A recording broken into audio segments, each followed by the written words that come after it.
UFC 296, Leon Edwards versus Colby Covington, grappling breakdown. First of all, shout out to Leon, legend, great after party, trained with him before, great guy. Shout out to his team. Obviously everyone knows Dave Lovell from the Don't Let Him Bully You speech. Legend, Coach Canby, his wrestling coach, and I know Bradley Hill personally, he is his jiu-jitsu coach. So obviously they've done incredible things. If a British guy can take down an American wrestler in front of the former president, that's the biggest insult on earth. Anytime an Australian or a British guy takes down an American, it doesn't get any worse than that. They really, really hate that. So that's the biggest win in the whole fight for me, but obviously we're gonna cover some other grappling exchanges in it, and they're gonna be 3 key grappling exchanges that I believe demonstrates why Leon Edwards is such an excellent grappler. Obviously well known for his striking, but why I think he'll be champ for a long time. Let's look at the longest grappling exchange that happened in the entire fight in round 5, where Leon was very aggressive, chasing it back and looking for submissions. What happened was Colby basically does what a lot of wrestlers do. And you'll notice jiu-jitsu guys, whether they have 2 hooks or 1, we're trying to get to the side and cut corners in this direction. I'm trying to get my back flat to the floor. But a lot of the time, if you face good wrestlers, they'll try to strip hooks and move down the body like this. And you see Colby even coming under a leg. This works, it's great for wrestling, great to get on top, obviously, because we could hook head and knee. I could stay close to Freddie here and come on top. But what you saw was Leon take advantage of that position and look for a triangle, because obviously it'd be best to put 2 arms under, but Colby was stuck in a gift wrap, so Colby could only put 1 arm under, which left him pretty vulnerable to the triangle style threat. So obviously Leon attacked. So the position they were in was here exactly, right? Leon had the top hook and he had a gift wrap on this side of the body, on the underhook side. So basically seatbelt on the underhook side, but he's got a gift wrap, so reinforced it. That's why I say Colby only had 1 arm free to start escaping, and you'll see what he does is he comes under here. This is very much a wrestling response. Jiu-jitsu guys typically wouldn't do this. So again, it's sort of something that happens when jiu-jitsu guys face wrestlers. Wrestlers will hit moves like this for MMA guys, and it's so unorthodox to us and unexpected. Sometimes it works very well. You are vulnerable to submissions, but it can work very well, especially 5th round, sweaty in the fight, right? So again, gift wrap, top side hook. As Colby starts to slide down the body, Leon's able to bounce up. So Freddie keeps moving down, sliding, and we get to this position here. And what Leon does is genius, is he locks the triangle on this side. So Freddie faced the camera a bit more. So we ended up in this position here, which is a really, really strong triangle from here. For me to finish this triangle, my right foot needs to pull back, and you'll see we start to get the tap. So I'm bringing my knees both together and to me. And what really is the most important detail to finishing this triangle is the back heel on this right leg here. So he's pulling back here, and we're able to get the triangle quite easy. It would actually be even stronger if I could get his elbow behind his head here. But Leon still had this gift wrap Kimura style grip at this point, which is good. But again, we still finished that with a nice back heel here.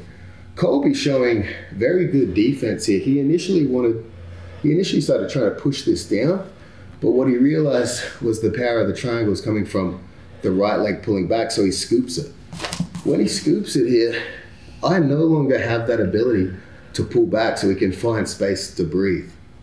What Leon does next, just showcasing how slick his grappling is he switches the triangle. So initially, it was my left foot under my right knee. He switches to place his right foot under his left knee here. And from here, we can get the triangle as well. But really, to get the triangle from this position, I'd want to be close and really controlling Freddie's far arm here. So we can still get the triangle here as we start to apply that back heeling pressure with our left leg, and we get the tap. The way Colby escaped this position, it's something you can do in a lot of triangle scenarios, right? Is if I'm in a deep triangle being choked, I try to present a better option for myself. So what Colby did, he basically started to extend the arm. Leon saw this and he basically took this bait. He was like, oh, he's giving me an armbar, let me take it back. As he extended, Colby pushed the right thumb down. So you can see here, it's hard for me to keep the lock because the straight arm is pushing me away. Freddie's thumb posting with his left thumb, exactly like Colby did. Because of the angle of this position, when I extend my hips, Freddie's arm bends at a natural angle, not a breaking angle. Leon recognizes it, and they end up back in close guard here. And that's basically how the round rode out. Some other options from these positions, right, is as Freddie scoops, we'll go to that last position. So again, Leon comes on top, he locks this triangle. He's got it. This is a great position here. If you ever have this, I would not keep the Kimura. I would go wrist to wrist, elbow to elbow, pull everything in nice and tight, and try to attach this part of their hand as if they were wearing a wristwatch. I try to attach that to my chest here, and we get a real clean tap, right? So Leon was here. Colby intelligently defended. He scooped that. I can't back heel. Leon adapts very quickly, switches to this position. But the problem here is he allows Colby to extend his arm. And when he extends his arm, it pushes me further away from the triangle. Like I said, if I was in this position here, I'd be looking to control that far arm. Now when Freddie tries to extend me away, very difficult. If we face the camera a little more. Something else I'd recommend too is actually attacking a shoulder lock style pressure here. So I will be doing everything I can to keep Freddie's thumb pointing not just to him, but rotating in this direction. The more Freddie's thumb turns this way as the arm extends, you can see here, look how hard it is for me to break this arm from this angle here. Super difficult. If we come back, if I, instead of having the Kimura grip, I look to control that thumb and I compress it here. I compress his thumb towards his head. Now if Freddie tries to extend, I can apply shoulder lock pressure here. So again, we're dragging it. It's almost like an Americana angle for the shoulder, and just like an Americana, the straighter Freddie's arm is, the weaker it's gonna be. So we can't let our opponent straighten their arm here, and that's why I say we're both rotating it this way and pushing it in. Now as Freddie tries to extend his arm, it's an easy break of the shoulder here. That's gonna be a pretty devastating break too. Arm bars are very, very difficult to get, very difficult to control and finish, especially when it's slippery. Guys will eat a few pops to get out of there. If we can keep the triangle and attack either the shoulder or the choke, we're gonna have much more success finishing from these positions. Let's also look at the contrast between Tony Ferguson and Leon Edwards. Tony Ferguson demonstrated why jiu-jitsu is largely useless in an MMA fight, right? If you're on your back, someone's on top of you, and you want to get up, you have to break all the rules they teach you in jiu-jitsu class. In jiu-jitsu class, they say, oh, if you're in side control, go back to half guard. If you're in half guard, go back to close guard. Doing that is going to keep you on bottom for the entire round.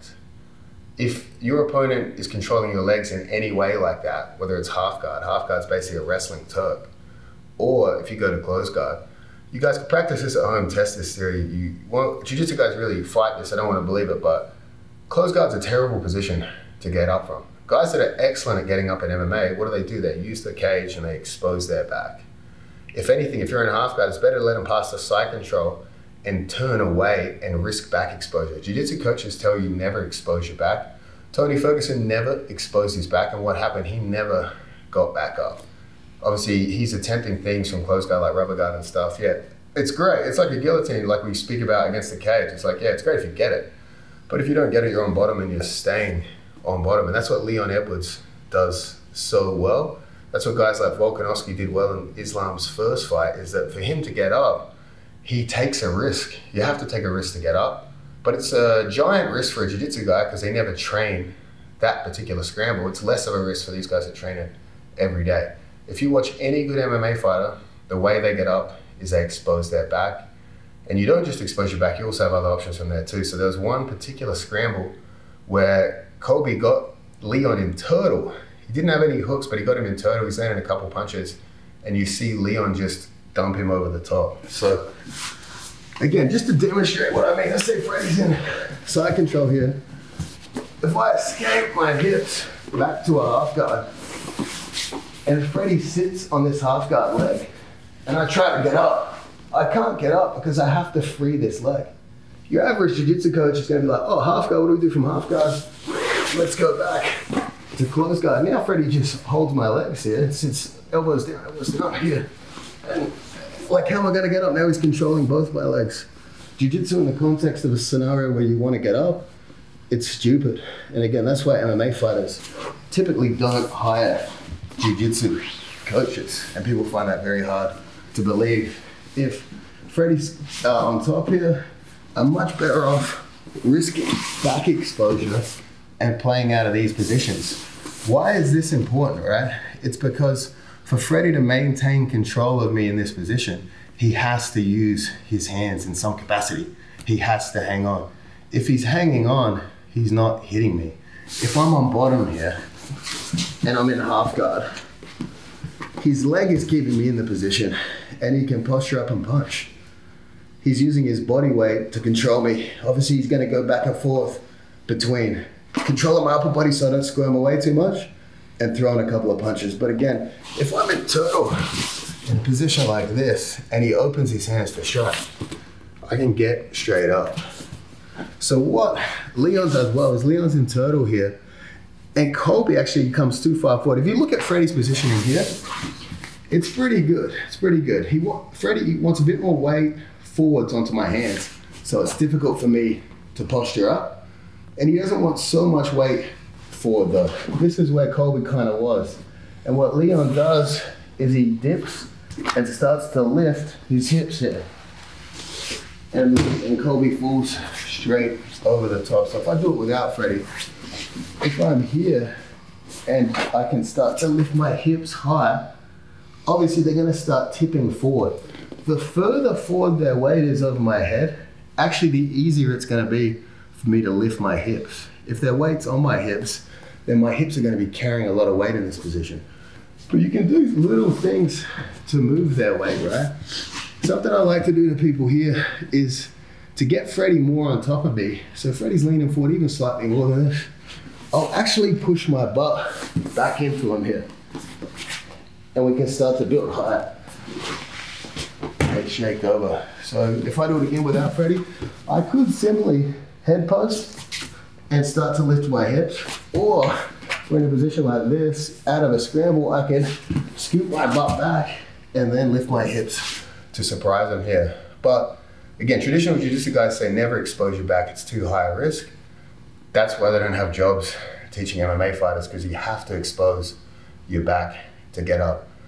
For me, when I started training with Volkanovski, I had to forget a lot of jiu-jitsu to make him a better MMA grappler. That's the truth. That's what you see demonstrated in a lot of these fights. Let's talk about the ninja choke attempt in the third round. There's been some recent finishes of people doing the ninja choke in the UFC. I'll try to explain why I think that is a valid submission threat against the cage. And we'll sort of go over it, but we'll go over in detail just some basics about wall wrestling here so you understand the frame of reference, what Colby was attempting to do, and what Leon does that makes him so good at defending takedowns against the cage. So obviously I get backed up against the cage. I'm putting my back against the cage here. If I point my two legs forwards, my opponent is easily going to lock his hands around my legs and do what's considered a lock double, whether it's this style of grip, gable grip, whatever. If he can lock his hands below my hips, in between really my knees and my lower butt, he's basically guaranteed to get a takedown. So we know a lock double is a guarantee. So that's why guys are gonna stand in more of a split squat stance here, because I'm able to keep my back against the wall and keep my legs nice and wide. The wider my knees are, the harder it's gonna be for them to lock their hands. And it's also really easy for me to shrug them up. So if they do begin to lock their hands, I can pop them and lift their hands above my hips. Lock double is way easier to put someone down than a body lock. So if Freddie's in here. Something else you want to consider as well is I want my feet against the wall here. So I can't do that unless I have an opponent, right? Anytime my feet are away from the wall or anytime my knees point forward, I'm very vulnerable here. Freddie locks his hands here. Exactly, I'm basically guaranteed to be taken down. So now if I'm in this split squat and he tries to lock his hands, you can see the greater distance between my knees makes that harder. Here I have a whizzer on this side and I can really start to monitor his arm here and start to pull him up. Freddie wouldn't stay here at this point. He'd probably come back to his feet and try to press into me to keep me against the cage. Something Leon Edwards does very well is he never lets guys really lock their hands. That's his major goal here. And he does some things that people might consider unorthodox. So when Colby shot a single leg here, most people go into a split squat, they would use a whizzer to try to get their opponent's weight off them a little bit and still actively defend on this side. The whizzer's good because I can start to pull Freddie back up or I can throw him away from me a little bit here. But as Colby shoots, you can see my right hand is stuck inside here. And that's interesting that Leon would keep it there. He wouldn't pull down to go for the whizzer. He was quite comfortable with it here because he knows that as long as from this position we control this arm, even here, as long as Freddie can't lock his hands, it's very difficult. Even if he keeps a single leg here, he keeps trying to attack, take me down, we can place it like an arm drag style grip. And that's one of the best defenses against the fence here, is this arm drag style grip. The problem is it's hard to get. It's hard to get if you play off a standard whizzer style game here. Because think about it, for me to go from the whizzer to here, I'm giving up a lot. But if my arm's here after a single leg attempt, we're already in the split squat and we're playing out of this position here. It's quite safe for me to remain here. And it really, I can use that, this reverse or escaping the position. And what also is good about this arm drag, and it's the exact thing Leon did, which is genius. It's so easy because Colby's pushing weight into Leon here. So his head is down. His head is pointed, well, the top of his head's pointed towards the wall. He's not so much looking up here. Here, that choke attempt would be tough. So as Colby drives weight into Leon, Leon's able to use this arm grip to come through and cover the top of the head. I've got to cover the head so that Freddie can't posture out. Again, if his head's pointed too high here, this is terrible, it's never gonna work. So we're going from here to here and we cover that head. We're locking at the bicep and we can start to get the tap here. And why this is awesome as a guillotine attempt in the context of MMA, but it should be in the context of all grappling, is I don't need to concede anything to get the submission here. So look, I could even lower my level a little bit and keep getting that squeeze. Whereas a traditional guillotine, if I grab it here, there's no way I'm finishing a guillotine arm in or anything that easily from this position. I really sit down to go for the finish.